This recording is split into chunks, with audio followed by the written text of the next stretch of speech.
ওয়ালাইকুম। ওয়ালাইকুম সালাম। কি নাম কি নাম জান্নাত আমার নাম। জান্নাত। বয়স কত? বয়স 18। বিয়ে শাদী হইছে আগে? না, বিয়ে হয় নাই। কেন আসছেন এই ভিডিওর সামনে? ভাইয়া কষ্টে করে প্রতিবেদনে আসলাম, ভিডিওর সামনে আসলাম। ভালো একটা মনের মানুষের আশায় যে হেল্প সহযোগিতা করে পাশে দাঁড়াবে। আচ্ছা। মনের মানুষ বা ভালোবাসার মানুষ পেলে আপনি বিয়ে করবেন? জি। বয়স কত বলছেন? 18। আগে বিয়ে শাদী হইছে? না ভাইয়া, বিয়ে হয় নাই। একটা হাসি দেন তো। কি আপু? ব্রেক করলেন কেন? একটা হাসি দেন। না, হাসি আসতেছে না তো ভাইয়া, সারাদিন রোজা ছিলাম তার জন্য। এই তো আর হইল না। প্রিয় দর্শক, আপনাদের জন্য একটা সুব্যবস্থাপনা রেখেছিলাম, কিন্তু উনি হাসে নাই। এই হাসিটা দিলে হয়তো বা আপনারা শুনতে পারতেন, বা হয়তো বা ওনাকে ফোন করতেন, কিন্তু হাসে নাই। কিচ্ছু করার নাই। যারা যারা হাসির অপেক্ষায় ছিলেন তারা হয়তো বা কল দিবেন না, এটাই। তারপর আমি বলবো কল দিয়েন, হাসি দিবে। তো হয়তো বা আমার সামনে থেকে লজ্জা পাচ্ছে। আপনি যখন সিঙ্গেল হয়ে ওনাকে কল করবেন, উনি 100% আপনার সাথে হেসে কথা বলবে। আপু, শুনতে চাই। হাই, একটু দর্শকদের উদ্দেশ্যে আপনি কিছু কথা বলবেন, যে আপনি পড়াশোনা কতটুকু করেছেন, দেশের বাড়ি কোথায়, এবং আপনার কেমন বয়সী মনে মানুষের দরকার, এই বিষয়গুলো একটু বলবেন।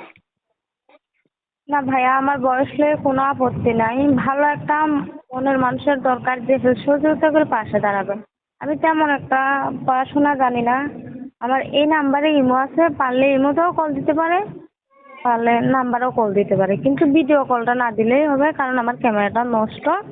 অডিও কল দিলে আমি অবশ্যই রিসিভ করব। এই নাম্বারে ইমো আছে? জি, এই নাম্বারে আমার ইমো আছে। প্রিয় দর্শক, দাঁড়ান দাঁড়ান, এখনই কল দিন। আগে চ্যানেলটা সাবস্ক্রাইব করেন। চ্যানেলটা সাবস্ক্রাইব না করা পর্যন্ত কল রিসিভ হবে না। আগে চ্যানেলটা সাবস্ক্রাইব করবেন, এরপর ফোন রিসিভ হবে। মনে রাখবেন, এই আপুটার 3 মিনিট থেকে 3.5 মিনিট রেকর্ডের মধ্যে আমরা সকল বিস্তারিত তথ্য নেওয়া কখনো সম্ভব না। তাই আপনার প্রয়োজন স্ক্রিনে দেওয়া নম্বরে ফোন করে তার বিস্তারিত সকল তথ্যগুলো উপস্থাপন করা বা নেওয়া। ঠিক আছে আপু, ভালো থাকেন। আর কিছু বলবেন আপনি? না ভাইয়া, আর কিছু বলবো না। এতটুকু এনাফ? হ্যাঁ, এতটুকুই এনাফ। শেষমেশ অন্তত একটা হাসি দেন। না ভাইয়া, খাওয়া হাসি তো আসতেছে না। আসে না? না, সত্যি আসতেছে না? সত্যি আসতেছে না, খুবই অভাবে আছি। এই জন্য হাসি আসে না? না। ওর অভাবের সাথে হাসির সাথে কোনো ইয়ে নাই, মিলই নাই। আমার কেউ কুতকুতাইলে তো আমার হাসি আসে, তো আমার তো অনেক অভাব, তারপর আমার হাসি আসে কেন? হাসির সাথে অভাবের সাথে কোনো কানেক্ট নেই। তাই দর্শক, আপনারা নিজেরা ফোন করুন, ফোন করে কথা বললে উনি হাসবে। তবে ভিডিও কল দিলে তো উনি নিষেধ করছে, আপনারা অডিও কল দিতে পারেন। ভালো থাকেন আপু। আচ্ছা, ঠিক